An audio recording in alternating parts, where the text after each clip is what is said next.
This video is not made for kids. This video is not made for kids. There's adult language in it. Not suitable for kids, so after warning all parents, let's begin. Saving the best for last. So this is 124 die-cast Jada Hada Smokey and the Bandit 1977 Pontiac Firebird Trans Am. Hell yes. Okay, now let's look at the box. Awesome. Very, very cool. Oh yeah. Oh yeah, oh yeah. Smokey and the Bandit right there. Official licensed product. There's your hologram right there. There's the back of the box.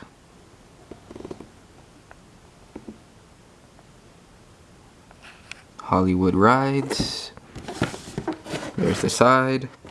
And then we look at the bottom.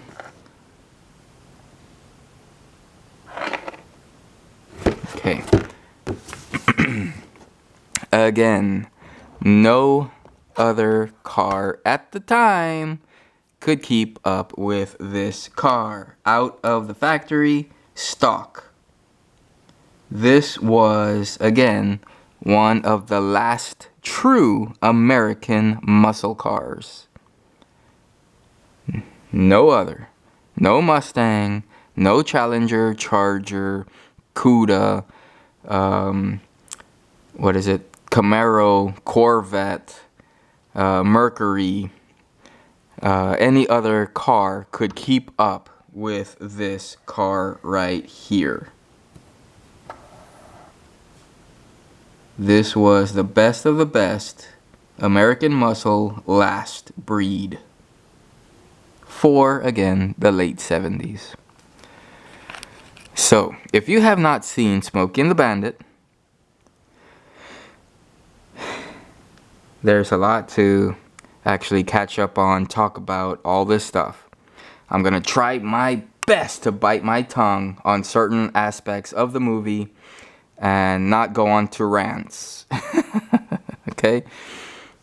Because of what's happening today, this time in history, which is 2021, December. So right here, you have Pontiac Trans Am Smokey and the Bandit. A basic trunk, nothing too detailed about it. It's just flat trunk space there.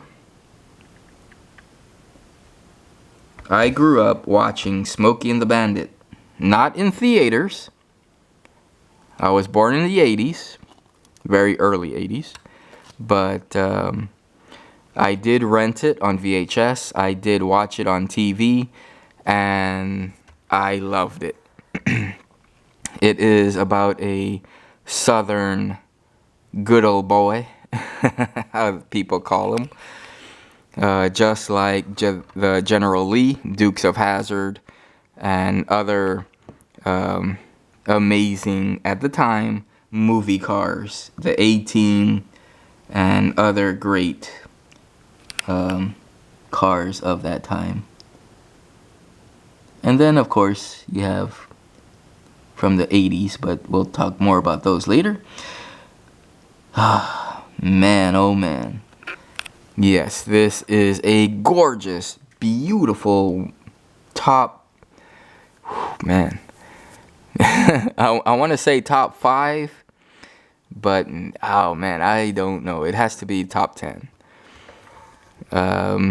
Very close top 5, possibly, maybe, I don't know.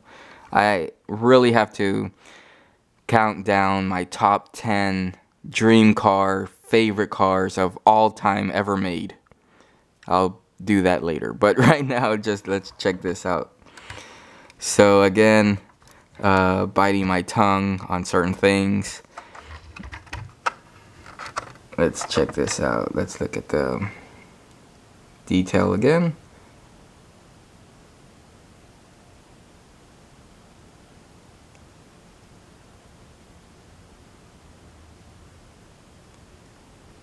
the interior. Now this one, compared to the Fast and Furious 1/24 scale Trans Am, this one, which they got it wrong here, it shows with 3 pedals, but in the movie this is an automatic Trans Am, not standard, not manual. And again, they do have a sticker for the instrument cluster there. They could have painted gold on the steering wheel just to add a little bit better touch, detail in there. And as well as they painted gold on the trim of the T-tops, which is a very nice touch, I'll say. Let's look at the back seats there. Very, very nice. Okay, and let's pop the hood. And the same underneath as the Fast and the Furious Trans Am that we just saw previous to this video. This is the 1977 440 6.6 liter big block Pontiac motor. For those of you guys that don't know too much about the Pontiac Trans Am versus the Chevy Camaro, the Pontiac Trans Am, Pontiac, again, you have GMC as the main company. You have Chevy, you have Saturn, you have Buick, you have Cadillac, and you have Pontiac. Okay, so Pontiac is off to the side, and Chevy and Pontiac were always head to head, like always butting heads, basically. Butting heads, butting heads, butting heads. From even the 50s, I believe, they were always butting heads. Which is one of the rants I'm trying not to get into. But anyway, the Chevy Camaro, the Pontiac Firebird Trans Am, the Pontiac had a different engine than the Chevy Camaro. Pontiac engines were always at the top of the horsepower game. That's why they cost more. They were lower profile. They had wider tires. They had better interiors. They had better engines. Just, oh man. Again, trying to bite my tongue because I'm trying not to make this video go too far. Okay, let's focus more on this here. It has with Replica Buckle, okay? Replica Buckle. We have a die-cast, supposedly buckle right here that has a copper wash on here. Smokey and the Bandit. It is beautiful. You can hear it. But there's, like, what do you mean it's a buckle? There's nothing to buckle it onto. If anything at all, it's probably a coin or, again, just a display piece. It's not a buckle. I don't know why they called it that, but oh well, that's what they called it.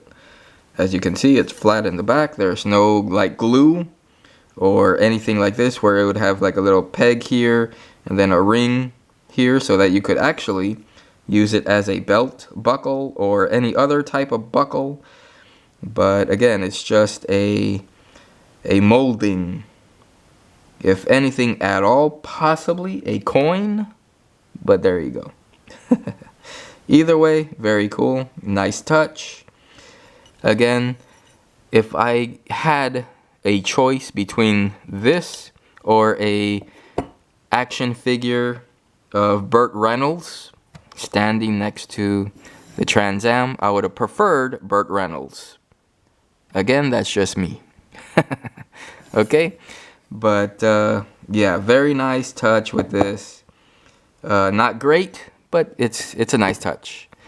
Love my Pontiac Trans Ams till the day I die. Nothing will ever replace them in my heart, in my soul. Love them.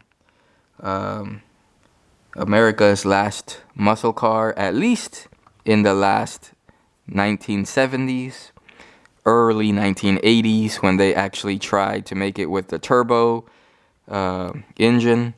So you had, I think it was a 302 turbocharged, but they didn't do it right and all this stuff. They were just learning about the turbos and all this shit. But anyway, badass car. Alright guys, enough about this one. Let's move to the best right here. Alright guys, see you then. Bye.